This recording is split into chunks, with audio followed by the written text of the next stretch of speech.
大家好，歡迎翻到嚟兵器廠街第165集。我哋阿仙奴對住曼城嘅聯賽杯嘅賽事，亦都係我哋衝擊叫做4冠王嘅第一個關卡啦。遺憾地啦，咁我哋已經喺呢一場嘅賽事裏邊呢，係輸俾曼城啦，即係聯賽杯就係敗下陣嚟嘅。而呢場波啦，整體嚟講，其實都短時間之內60分鐘、64分鐘呢，連失2球波呢，亦都係葬送咗呢個比賽嘅結果啦。咁首先睇翻一啲嘅update 啊，咁睇翻艾斯受傷啦，就即係要受傷係大概唞4至6個禮拜啦。艾斯嗰個嘅唔能夠踢，就令到我哋出哈弗斯啦，變咗係喺嗰個中前場嘅運用上面都真係爭啲。咁但係其實喺縱觀我哋對住曼城呢場賽事，會唔會係真係更需要嘅？其實係奧迪加特及時嘅復出呢？喺個中前場個組織力嘅上邊，或者個點樣去攞住個波喺度攻呢？咁睇嚟奧迪加特就亦都係我哋其中一個懷念嘅一個嘅身份同埋角色。咁雖然艾斯的確喺呢段時間裏邊咧，帶俾我哋除咗中前場嘅串聯之外咧，更加重要嘅係入波。咁但係 anyway 啦，都希望兩位嘅進攻中場咧可以盡快咧去到復出，去到上陣嘅。咁嚟緊艾斯呢4至6個禮拜到啦，咁至少咧係對住修咸頓嘅足總杯啦，2場歐聯主客場對住士砵亭啦，甚至係英超對住班尼茅夫同埋曼城。even 我哋主場對住紐卡素嘅賽事咧，佢都有機會咧係需要缺陣噶啦。響應呢排叫做阿仙奴去到最後嘅直路階段啦，咁一眾嘅球員呢都紛紛喺國家隊咧退出嘅。咁譬如係加比爾啦、托沙、沙利巴啊、天巴等等咧，亦都係有呢個嘅動作噶啦，咁都係要保留翻嗰個體力啊，最主要係。咁而另外 Ben White 同埋哈弗斯就重返國家隊啦。咁特別係 Ben White 咧，自從之前同蘇富基鬧翻咗之後咧，咁亦都係自2022年咧再次係歸隊啦。不過其實佢體力都未仲係好 ready 啦，即係希望佢重返都係好事啦，係攞多少少喺場上邊嘅自信啊，啲信心可以翻嚟。咁而另外方面阿 Kai 方面啊，咁即係希望佢可以操多啲啦。咁即係上半場如果對住曼城呢場比賽，佢可以能夠先開紀錄嘅話呢，咁其實相信我哋呢會好踢嘅。咁至於呢度啦，失嗰2球波嘅分析啦，少少首先作咗呢一樣嘢。咁首先就討論翻 keeper 啦，即係我諗佢個責任呢係非常之大噶。第一啦，用球能力明顯對拉亞係有不足啦。喺進攻用個波方面呢，咁其實曼城今場首一個嘅陣式係幾好嘅，一個前鋒一個中前場，加埋2翼呢，4個球員呢係頂冚晒前中後我哋3條線成個球場嘅闊度。其實我哋唔係咁容易咧去短傳去用到個波，逼我哋要做啲好多長傳嘅工作。咁加埋 keeper 個用能力本身唔係強嘅情況之下咧，咁呢個係有少少去誇大咗佢嗰個嘅弱點，令到其實我哋好少中場嘅隊友係有空間咧去到贏到個波。咁呢啲都係即係要 credit 翻哥帥啦，喺賽前呢個針對性嘅部署啦。多次見到咧 keeper 其實都係冇辦法去到傳遞啊，或者大腳啊，去到揾前邊嘅約基利斯啊，或者哈特斯等等。咁但係個成功率都係好低嘅。至於啦，咁啊失球方面啊，一定要講嘅就係第一球嗰個甩手嘅情況啦。咁呢個都係無可厚非嘅啦，呢個失誤。咁至於第2球，其實都係喺我哋咧喺人數充足嘅情況之下咧，係俾奧華利咧從後頂入。咁我哋其實個防線即係除咗係個釘人個問題，同埋嗰個硬淨程度都係需要去有所提升咯。就係有時往往決賽就係呢啲一線之差咧，就已經好影響到成場波嘅走勢。好啦，咁呢一集咧，其實啱啱聽 Alex 所講啦，大家都知我哋當然係非常之失望嘅。我哋亦都冇攞到太多嘅數據去講，因為基本上咧，除咗開頭20零30分鐘呢個時間之外咧，全面咧都係落於一個下風。咁所以大部分嘅數據，就算你話曼城得2下中籠，咁2次中籠就足以攞到呢2個入球啦。而且曼城基本上我都可以夠膽講啦，喺領先到2球嘅時候，呢一場波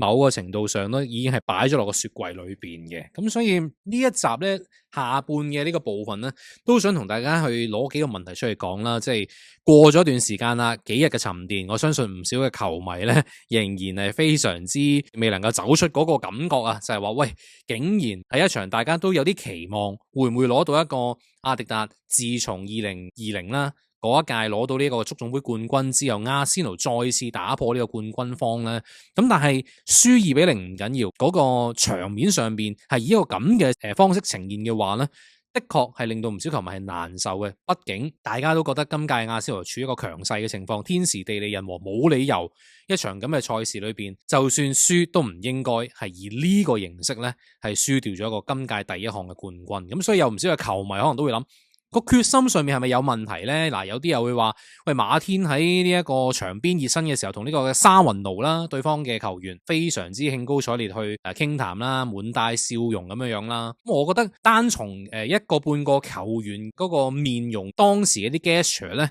去判定究竟係咪真係一啲對呢場波唔係太重視啊，冇呢個決心咧，我又覺得有少少係一竹竿去打沉一船人嘅。咁但係的確，我覺得阿仙奴咧，今場波唔好話球員係咪即係執行晒阿迪達嘅指令啦，但係至少喺場面上面冇俾到我哋一種感覺咧，係放手一搏個勢態嘅。咁你話下半場入到嚟，卡拉費奧利、耶穌仔反而咧喺呢一場波裏面會比較 sharp 少少啦，一啲嘅推進啊，有啲衝頂啊，呢啲嘅畫面咧係會更加令我哋印象深刻。畢竟即係超過大半場波嘅比賽，我哋都唔知睇緊乜嘅。咁但係有以下幾個問題咧，就肯定嘅，所以就攞出嚟同大家講下啦。第一，阿迪達嘅應對嘅能力成疑。嗱，呢個咧，我覺得喺經過咗都去到第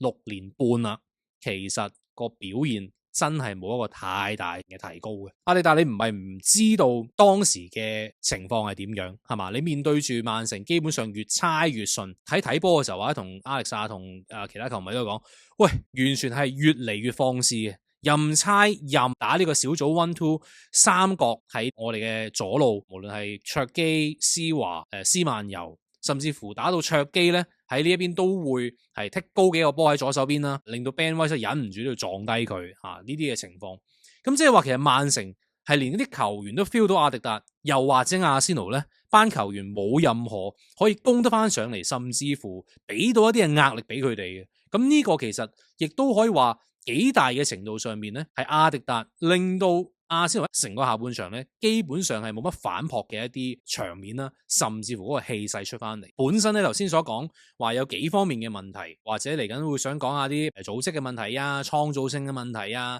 或者係陣容嘅結構等等之外咧，阿迪達並未有一啲真係好即時嘅應變。當你真係決定去換人嘅時候，咁就已經需要第二球波。經歷過咁長嘅時間，我會有一個位去講就係話，其實阿迪達係咪自從喺呢3年都一路成為一個英超爭冠嘅行列裏邊嘅球隊，唔能夠放下呢個身段呢？嗱，呢個唔係一個等號，但係我會覺得阿迪達唔係未試過成功嘅。當初足總杯嗰場波，面對住曼城4強，再入到去決賽，搞掂埋車仔。咁其實當時你揸緊一個咩陣容？大家望下泰亞尼係嘛 ，AMN 當時亦都有奧巴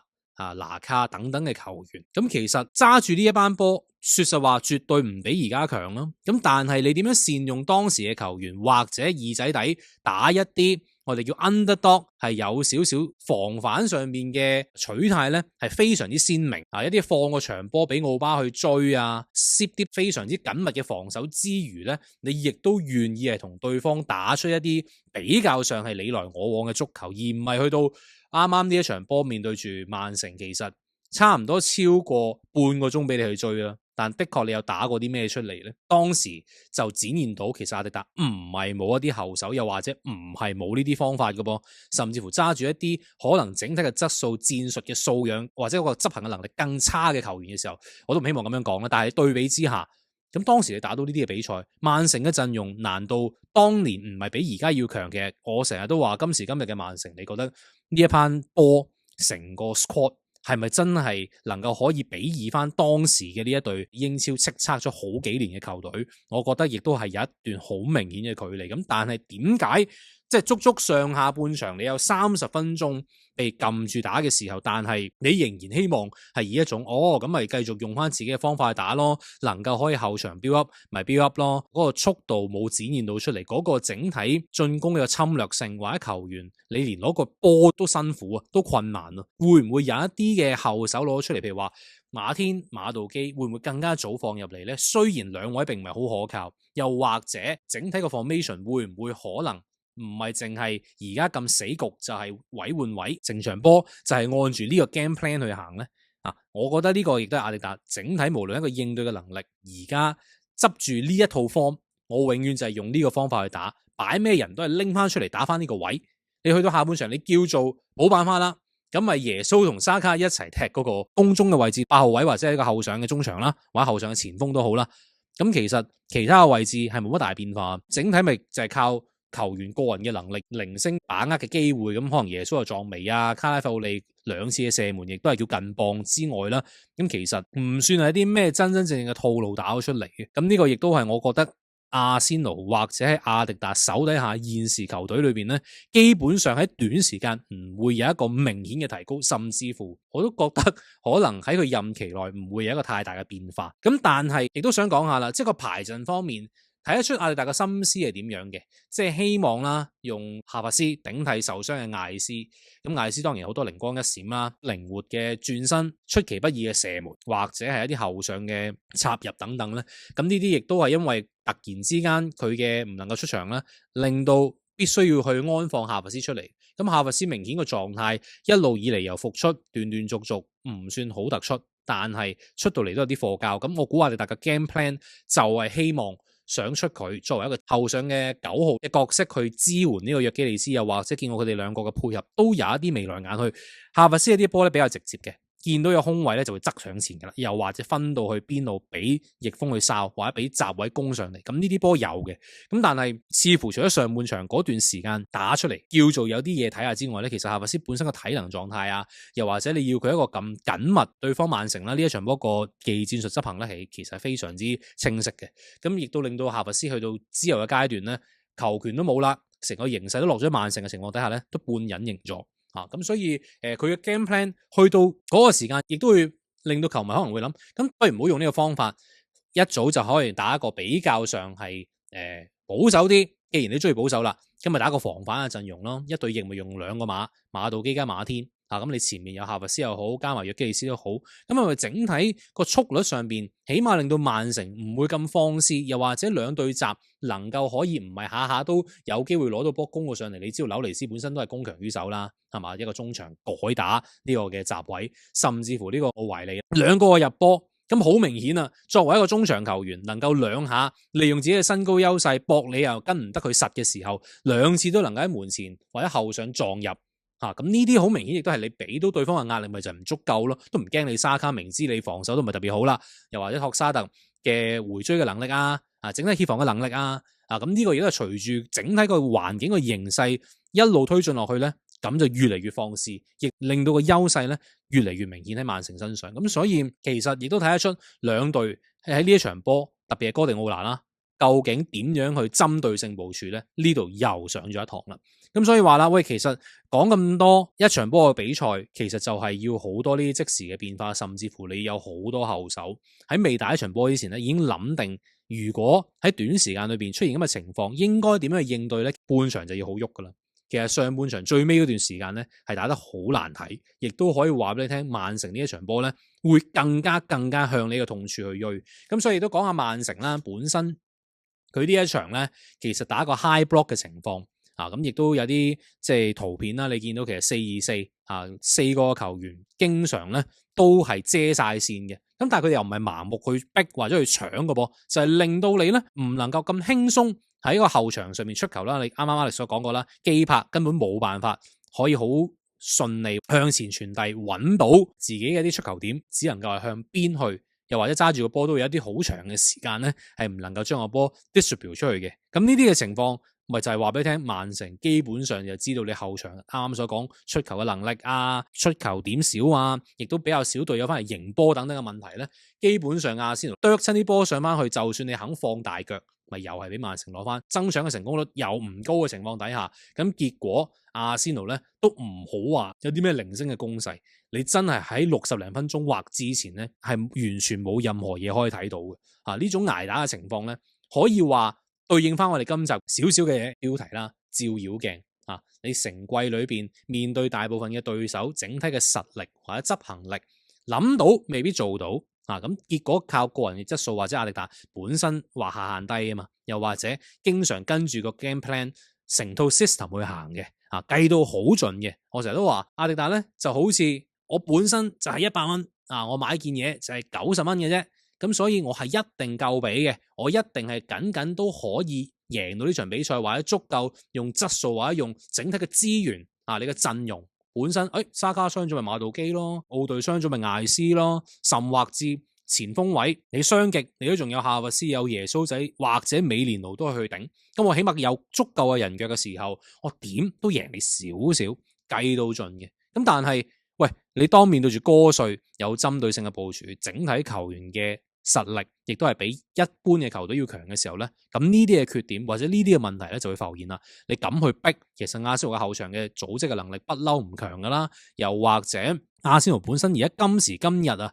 整隊波個人球員嘅嗰啲技術底啊，本身都已經唔係多噶啦。你話蘇比算半個，奧隊係咁，但係今屆冇乜點出啦，係嘛？懷斯本身唔係呢類球員，冇埋帕提，冇埋佐真奴。咁說實話，後場里卡拉絕對係叫好波嘅，即係講緊技術底方面啦。其他幾個絕對唔係啦。你話加比爾、軒卡比、沙列巴，甚至乎莫斯基拉、Ben White 係有一定嘅出球能力，但係佢並唔係一個話即係個人技術好好嘅球員啦。咁所以當你哥帥見到呢個情況嘅時候，咪令到你阿仙奴喺後場越嚟越亂，又或者越嚟越唔清楚可以點樣做嘅時候，咁咪成個形勢交俾曼城咯。其實呢場波我可以話哥帥係咪真係做咗好多嘢？或者咁講，佢只要做中一樣嘢咧，已經令到你阿特達企咗喺度噶啦。所以整體嚟講，我覺得呢一場講到尾啦，唔失望就假嘅，一定係失望噶啦。冇理由話俾你聽，3月份第一場嘅決賽咁樣輸法，真係令到好多球迷甚至乎球員咧都有啲泄氣。加上又冇一個俾我哋緩衝嘅時間，雖然有2個禮拜國際賽，咁但係呢種嘅氛圍或者始終輸咗一場決賽啦，一場過嘅比賽啦，我覺得個感覺咧的確唔係咁好。咁但係希望咧，即係球迷又好或者球員都好啦，認清今屆嘅目標，聯賽係我哋最首要嘅一個冠軍，亦都係擺到係最眼前噶啦。半隻杯我唔夠膽講攞咗，咁但係以我哋今屆暫時嘅分差呢一套 so call 嘅 system 去打。理論上，正如嘅對手，我哋仍然係有足夠嘅時間同機會係去把握到。咁所以希望即係無論球迷又好啦，聽完我哋嘅節目都好，繼續支持我哋之外，亦都繼續支持阿仙奴。咁亦都希望即係話，喂，今場波攞翻少少嘅教訓啦。特別係你嚟緊對歐洲賽嘅球隊，叫做好彩咋，你抽到嘅球隊相對偏弱少少。咁但係事不停，我當你真係要過到呢一關，你嚟緊開始要對嘅人馬體會對巴塞，係嘛？你另一邊4隊邊隊出都好，一場過嘅比賽，暫時咁睇落去，絕對唔 convince 到我哋今屆喺杯賽裏邊係咪真係有咁高嘅機會咧？雖然之前我哋成日講阿仙奴嘅防守 OK， 咁喺杯賽講嘅就係要求穩啊嘛，係嘛？即係你一球已經定勝負，咁但係我哋嘅進攻非常乏力嘅情況底下，死球又唔係下下都能夠可以攞到甜頭嘅時候。咁喺短時間裏邊係咪真係有一個好明確嘅改變或者一啲嘅變化，係令到我哋喺歐洲賽上邊或者一場過濾嘅比賽裏邊係能夠有更多嘅出其不意，有更加多艾斯轉身射門啊，懷斯後上射門，即係好似對利華嗰場我哋冇特別講翻啦，贏係贏2-0啊，咁但係即係整體你咪就靠2個遠射，都算係半個人能力嘅發揮去贏取呢個比賽。咁的確今屆最重要嘅目標就係英超冠軍。杯賽唔係唔重要嘅，咁但係都要一步一步行，又或者睇到我哋啱啱又話艾斯傷咗啦，未必趕得切，短時間裏邊係翻到嚟我哋足總杯啊，甚至乎2場對士砵亭嘅比賽啦，咁所以希望球員真係健健康康啦，即係國際賽唔好有啲咩再大嘅受傷啦，有幾位已經即係刻意好明顯係備戰噶啦，咁但係即係 Ben White、Kai 啊，甚或至你本身沙卡懷斯啲咁絕對嘅主力。沙卡呢一集我哋都唔講啦，即係究竟近排點樣差都好啦吓，咁所以希望真係醒醒定定，下一集見。或者 IG post story 嘅時候咧 tag 埋我哋兵工廠街呢個嘅 account， 兵器廠街